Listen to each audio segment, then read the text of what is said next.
Because tonight will be the night that I will fall for you ever again.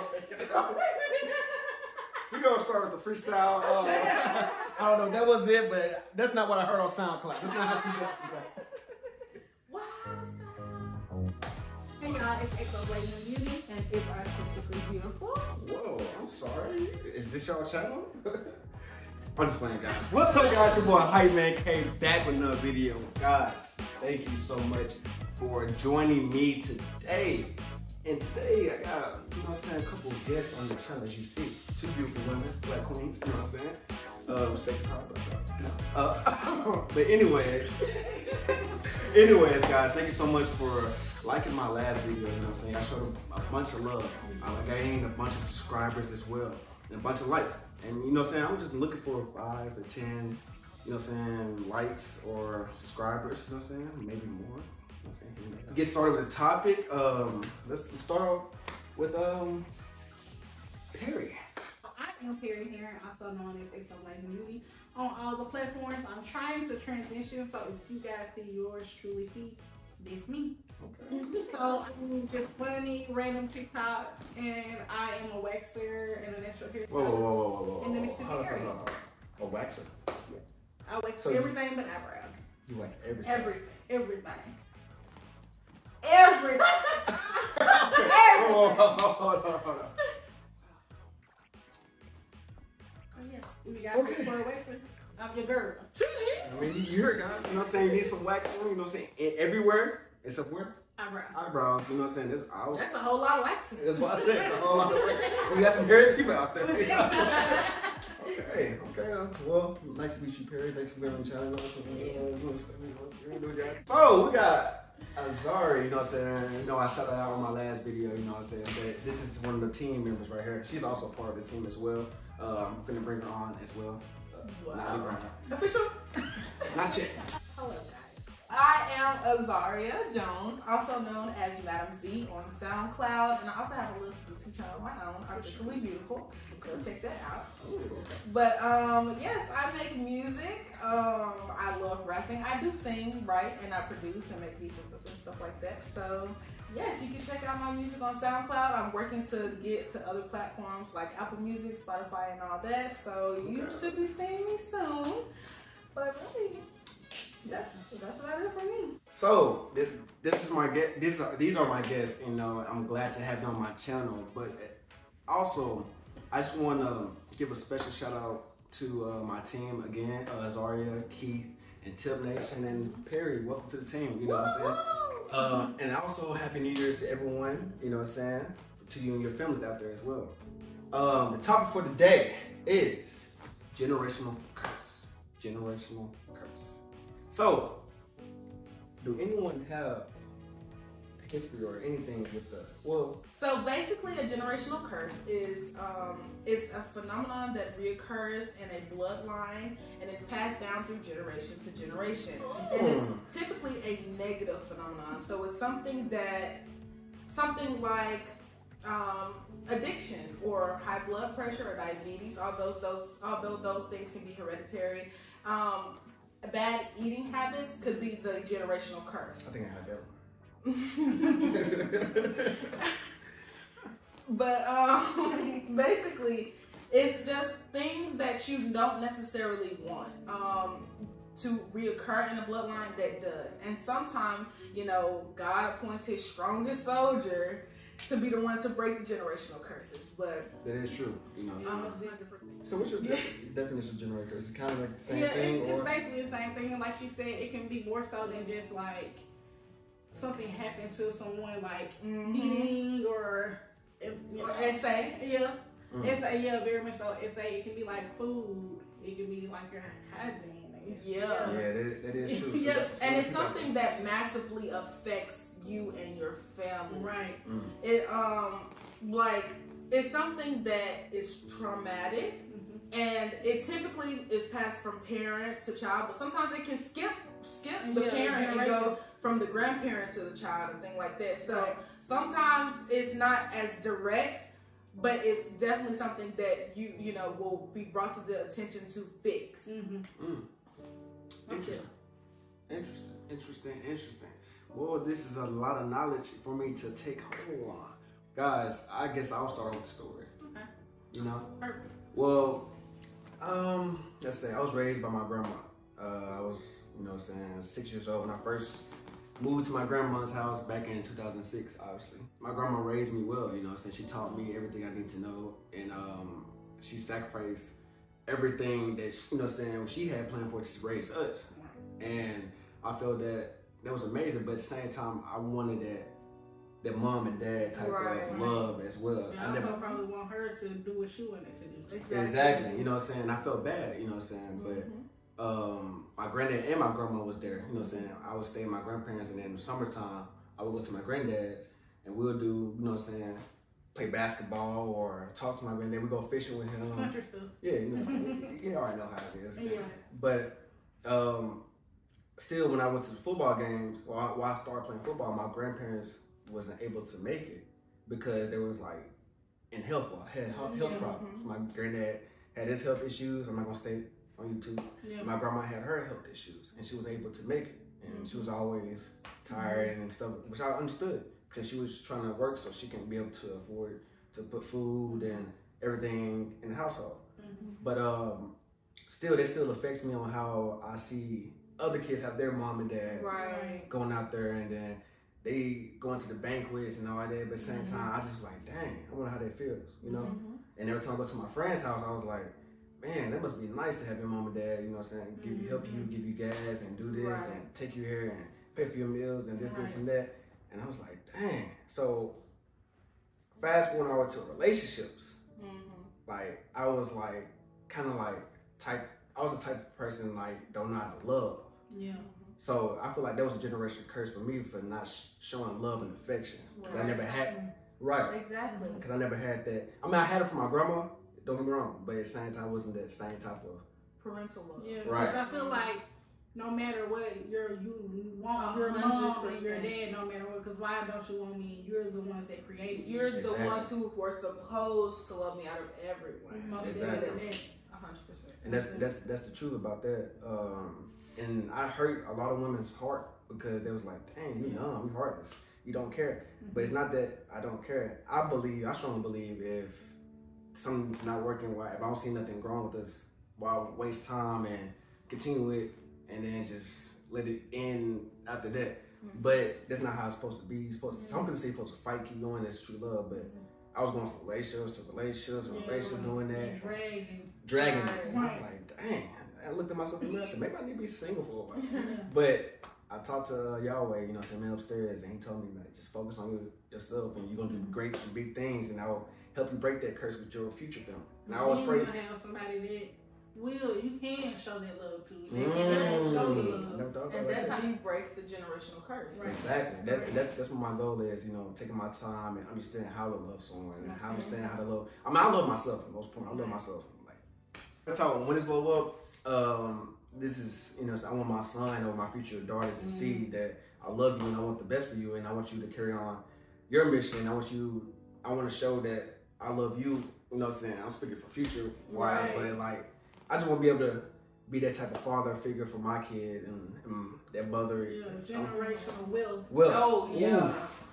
And emotional intelligence. Right. I want to, y'all said enough right there, generational wealth. I want to do all this for my kids so I can have him 10 racks already set up, his business already starting up, or her business starting up, her 10 racks, college and everything. Like I was saying, I grew up in a 2-parent household. We had dogs, we had money in our part of town. And, I had my brother, I had my half-sister. I guess the American dream, the middle class family that people would say. But I still went through abuse. I still went through SA, I still went through what people would say that people in poverty would have, which I don't like that because it happens to everyone. It doesn't just happen to 100% one area. That mindset is a generational curse. It's most definitely that. And so, like you were saying, with the wealth, I want 10K. Like I said, my parents had money, but money does not exchange for you being there for your child. Right. But yeah, that's basically why I feel like a lot of my generation cursing, and then whoopings. I personally feel like I won't whoop my children. That will be the last resort.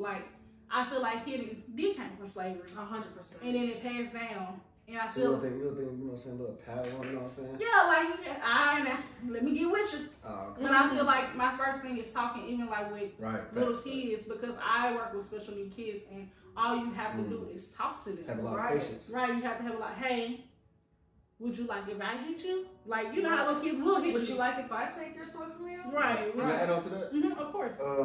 So my grandma, like, she rarely with me, but when I was little, she with me. But at a certain age, she got to the point where y'all too big to get with me. I can't handle it. I remember in 5th grade, and I'm not taking over from your story, but I remember in 5th grade, like, I made straight zeros. Like, I was failing. Wow. I didn't care. Wow. Yeah. I said, wow. It's not my. But I made straight zeros. I was like, dang, like, you know what I'm saying? I didn't care. I'm like, man, like, this is hard. I ain't gonna pass. But feel great. The teacher, I didn't know my teacher. I didn't know they were gonna do conference. Yeah, right. So she called my grandma secretly, and they had like a little secret conference. I could tell it was about me because I looked in the like it was a line formed in the hallway, and I was like, why everybody in the hallway? So I looked inside. I said, "This is my grandma. Why she here?" Oh, you couldn't get it. Yeah, I thought it was me acting up in class or whatever, because I was kind of like acting up and stuff like that. But it wasn't about that. My grandma, she said, I came home, and then I was like, I looked down. I was like, man, we had a long driveway. I was walking slowly up there. I said, man, I don't know what it was. I said, I hope I don't get whooped. I'm just gonna act like nothing happened. So I came in, I said, hey, grandma. And she was like, I need you to take every paper out that bag that you hid from me and show it to me. I would have been heartbroken. Yeah. My heart drops. I know. I get the worst whoop in my life. You know what I'm saying? But, okay, so do you have a story about? 100%. I got about 10 left on me. Got them on me. Well, let's not say all of them, all right? Let's keep it short and simple, right? But one that really, really kind of stands out to me is the history of SA in my family. Also, we have physical abuse and stuff like that. But before we start, can you tell us what SA is? Okay. SA is sexual assault. And I do want to say this. In a lot of families, especially African American families, when it comes to sexual assault, especially by other family members, it is typically not reported, and it is also typically not believed or taken into account when that is verbalized by the child or the person who was SA. And the reason that we say SA is because put a trigger warning before we start talking about this too. Yeah. So I do want to let everyone know that if you have been sexually assaulted, we stand with you. We believe you, and we just want you to, get the help and the proper care that you need in order to heal through those things. Right. But to continue, there has been a lot of sexual assault in my family, and I wasn't aware of this until recently. Because, like I said, it's not very talked about, which is another generational curse. What goes on in the house stays in the house. We don't talk about the difficult things because, you can ruin a man's life or whatever. Exactly. This is our family regardless. You can't turn on family and all of those toxic mindsets within, But the reason that I wanted to talk about that is because it kind of opened my eyes to the toxicity we have with family, like we were just talking about. I didn't know at the time when I was younger I was sexually assaulted by a family member, but I also didn't know at the time that family member had done it to other people. Wow. And also my mother had been sexually assaulted, and which is a generational curse. Exactly, a generational curse. And then later on, my sister was sexually assaulted by the same family member. And so it's giving very much generational curse. There are very few men and women that I have met who haven't been sexually assaulted. And 9 times out of 10, when you're young, the person that is sexually assaulting you is a family member. And this is 100% generational curses because we have this, like I said, toxic mindset where it's like, you can't talk about it. And so when I did talk about it, I did tell my mother, who had also been programmed to believe that her sexual assault wasn't important enough to do anything about. When I told her, nothing much was done. We were still living with the family member who did it, and like I said, she knew that he had done it to someone else before, and she allowed us to stay there. Right, and I before y'all. Exactly. And then after it happened to me, after she knew, my sister was still living there, and it happened to her. So we just have these huge, these huge problems when it comes to taking action against sexual assault, especially family members, because women are taught, you can ruin his life if you do something like that, or are you sure you wanted it? Exactly. Like, I have heard that. Like, they said my sister, who was a child at the time, and this was an adult male, that she had tempted him in some way. Because sometimes we have this mindset that women and female children are seductive or did something in order to receive what happened. Body, or she exactly, grown, or she fed, or something. Or you need to go put some pants on before if anyone in your family you have to worry about looking at a child like that, that is a huge red flag. And you don't need to be around like this. Exactly. You don't have to worry about putting nothing on because that family member's not coming to the house at all. Let's not even neglect men, because I do want to stand up for my male friends who have endured sexual assault, because a lot of them have. And I want to say to y'all, like, one, I am so apologetic by how silenced your voices are, because believe it or not, men, when they speak out about sexual assault, it's always, you're crazy, I would have loved that at your age, or I would have liked that. But one, no adult should ever be taking advantage of a child. That's true. And two, men don't only get sexually assaulted by women; they also get sexually assaulted by other men. True. And that is very sick and wicked. Exactly, and very important to talk about, because men's sexual assault kind of gets pushed to the side, and that is so unfortunate and very unfair and disgusting to me, to be quite frankly. It is. So that's something I wanted to say. But I also, in order to combat that, because now we hear a huge problem, but I do always love to come up with a solution at the end of the day.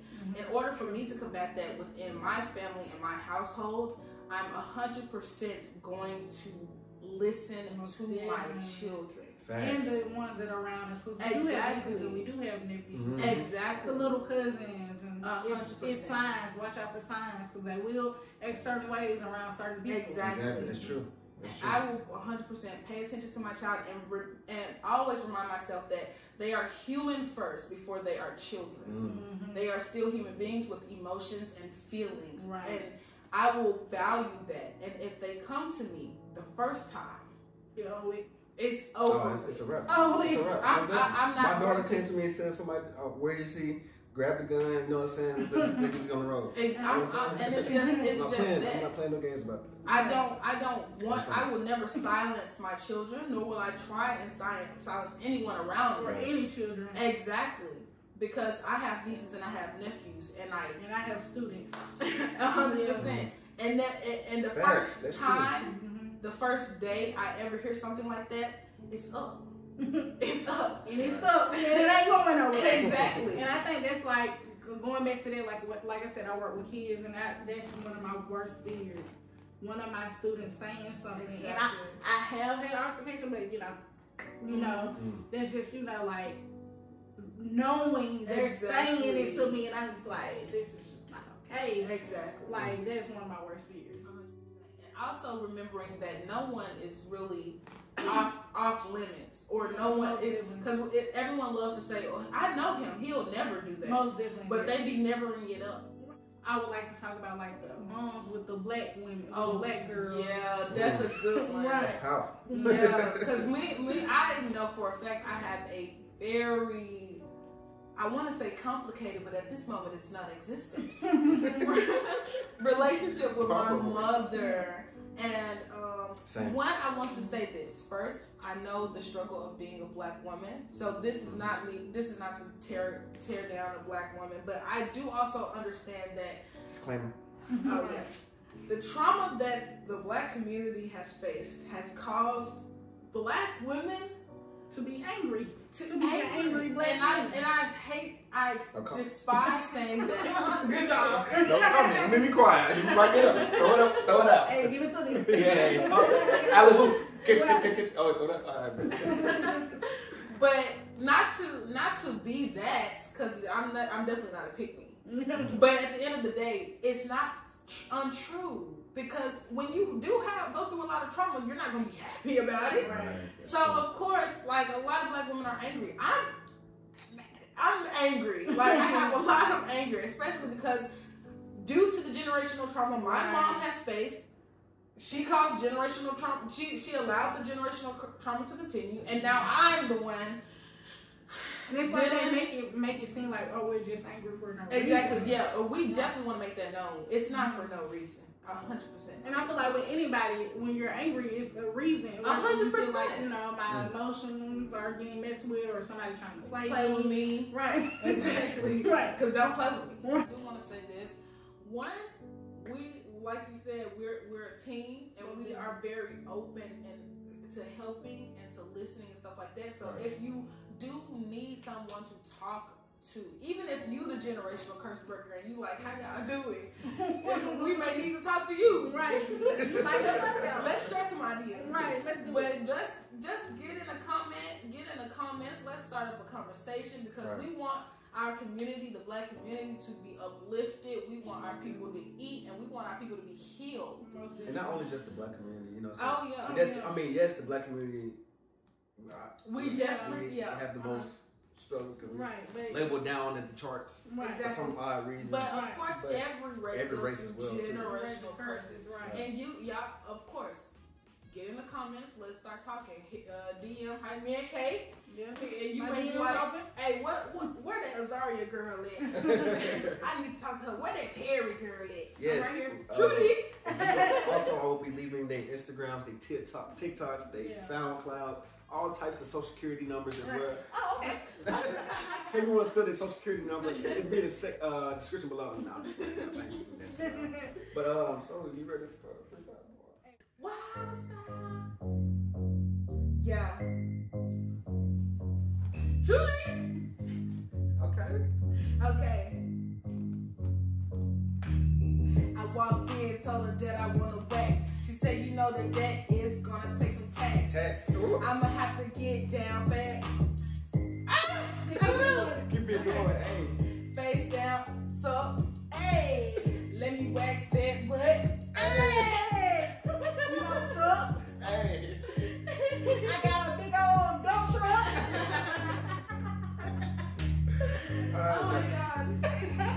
Alright guys, I'll put a SoundCloud in the description below. Be safe right there. Stay Black, stay whatever race you are. just stay hype, you know what I'm saying? Thanks for joining me, guys. Stay tuned. Be safe. Hey. Bye.